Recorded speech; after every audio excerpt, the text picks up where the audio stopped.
Hello all, just Paul again. If you haven't guessed, this is what we're on to tonight. This is the Tedelex restoration, just finishing off that now. The Demon and the backlight. Alright, so many of you who have watched the last video are probably asking questions, oh well, that's not really effective, the backlight. Alright, so what we've done tonight, and this is what you're going to need for tonight's work, is you're going to need a stepper drill kit, and it needs to be really sharp, so preferably new ones.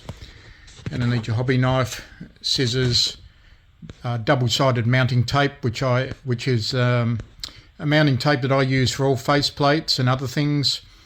This helps. This is usually used for framing. It's very, very strong. Obviously, all your parts kits, you'll need your drill, and that's what I've done. Alright, so basically what's happened is I've started with, I think it's 10mm. I started stepping up from that to 18mm. I've created the sizes of all of these, which you can't see at the moment. So I've taken the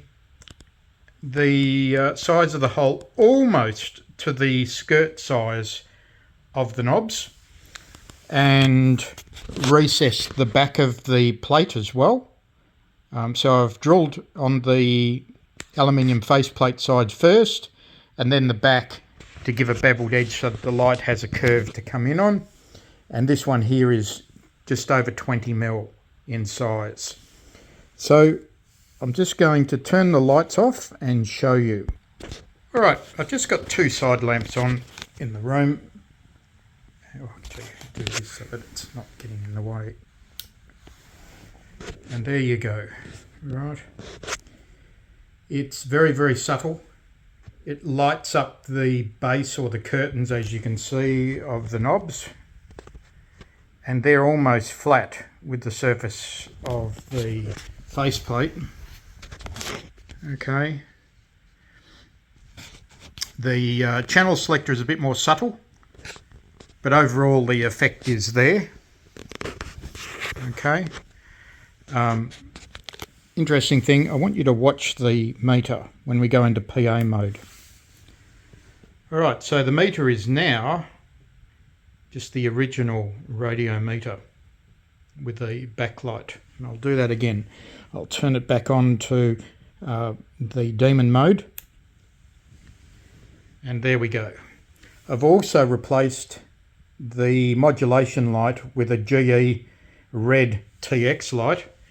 So when this radio goes into TX, it will be also red.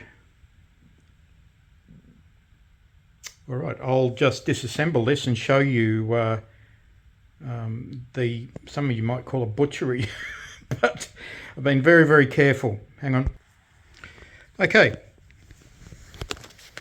Hopefully you can see the difference. I didn't do a before and after, but this is roughly 20mm in size. And you can see that these are roughly about 18. All of these circles here.